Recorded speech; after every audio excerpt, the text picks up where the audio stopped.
Ólafur Ragnar Grímsson ætlar að gefa kost á sér áfram í embætti forseta Íslands. Hann útilokar ekki að hætta á miðju kjörtímabili.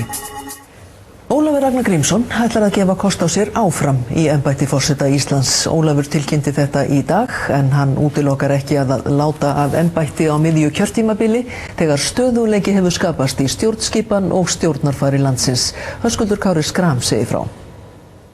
Ólafur ákvaði í síðustu viku að endurskoða ákvörðun sínum að hætta eftir að hafa tekið á móti undirskriftalista með tæplega 31.000 áskorunum.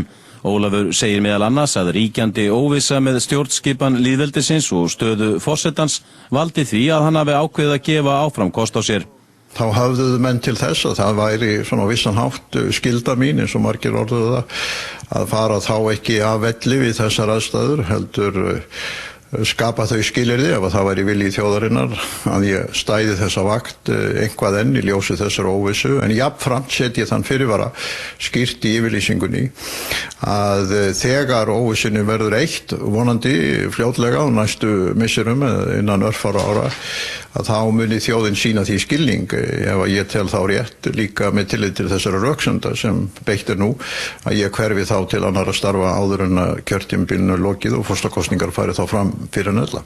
Fyrirhugaðar breytingar á stjórnarskráni skapi mikla óvissu hlutverk forseta embættisins og erfitt sé fyrir forseta frambjóðendur að ganga til kosninga undir þessum kringumstæðum. Þessar óvissu sem í þjóðmálum, stöðu flokkakerfis, umræðunar fullveldi Íslands og stöðu okkar á alþjóðavettvangi, að þá viti þjóðin að ég sé reiðubúin að taka sjálfstæða ákvörðun, jafnvel þó hún gangi gegn hagsmunum ríkisstjórnarflokka eða meiri hluta Alþingis ef það er í þágu þjóðarinnar. En ólíklegt sé að nýr forseti á allra fyrstu misserum taki slíka áhættu af þeim óvinsældum og þeim árásum sem ég til dæmis var nú fyrir þegar ég tók þær ákvarðanir. Ólafur segir að óvissan hafi aukist frá áramótum og aðstæður tekið verulegum breytingum. Ólafur vísar einnig til mikilvægi þess að standa vörðum málstað þjóðarinnar á alþjóðavettvangi. Hann sjálfur hafi talað máli Íslands í viðtölum við erlenda fjölmiðla.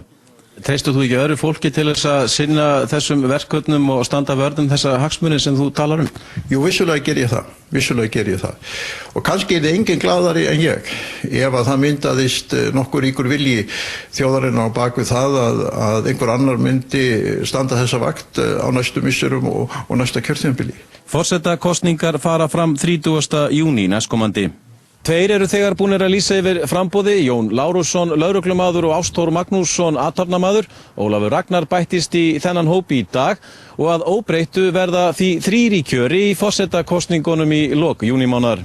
Guðni segir að yfirlýsing forsetum að hann muni jafnvel ekki klára kjörtímabilið endurspegla heiðarleika. Hann er orðinn fullorðinn og mér finnst það bara mjög heiðarlega.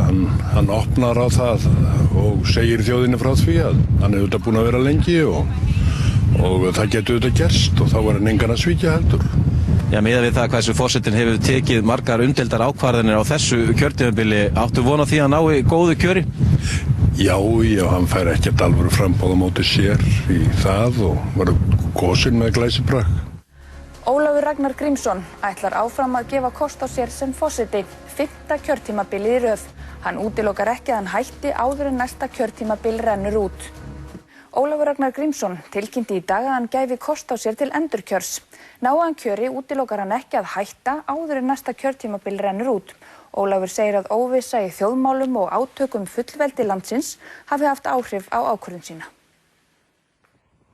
Sitjandi forseti hefur aldrei áður í sögu lýðveldisins tekið ákvörðun á borð við þá sem Ólafur tilkynnti í dag, í raun að hætta við að hætta. Það er alveg rétt, enda eru aðstæður nú allt öðruvísi því miður heldur en voru á fyrri tíð. Ólafur segist hafa fundið fyrir þrýstingi til að endurskoða sína ákvörðunum að hætta, til dæmis vegna óvissunar stjórnskipan landsins og stöðu forsetans í stjórnarskrá.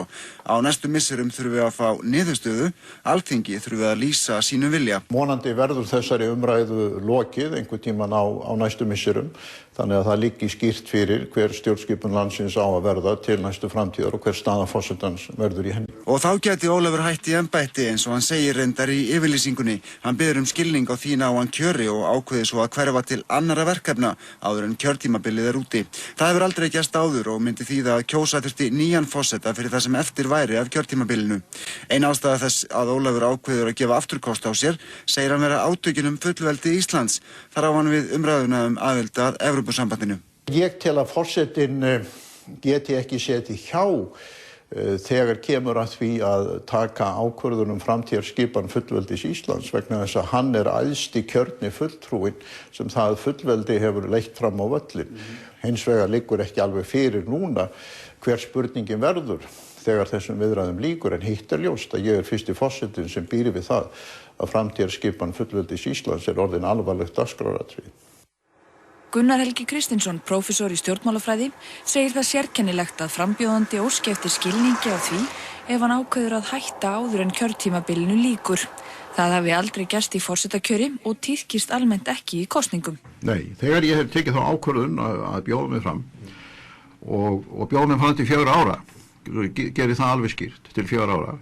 Það rangt sem sá tónn í þessum fréttum sem Svavar var að reyna að búa til í sjónvarpinu að ég ætlaði bara að vera í 2 ár og einhvað svoleiðis og það áróður sem hefur náð töluverðum árangri. Nei, ég sagði aldrei, ég hef aldrei sagt það. Það eina sem ég sagði, Sigurjón, var það að ef öll þessi stóru mál væri komin í heila höfn og þjóðin væri komin á trausta og örugga siglingu og vildi þá í samræmi við nýja stjórnarskrá velja sér nýjan forseta í samræmi við þær reglur þá þá væri ég tilbúinn að stíga til hliðar. En ég býð mig þetta fram til 4 ára. Að þá muni þjóðin sína því skilning ef ég tel þá rétt líka með tillit til þessara röksemda sem beitt nú að ég hverfi þá til annarra starfa áður en að kjörtímabilinu lokið og forsetakosningar fari þá fram fyrir en ella.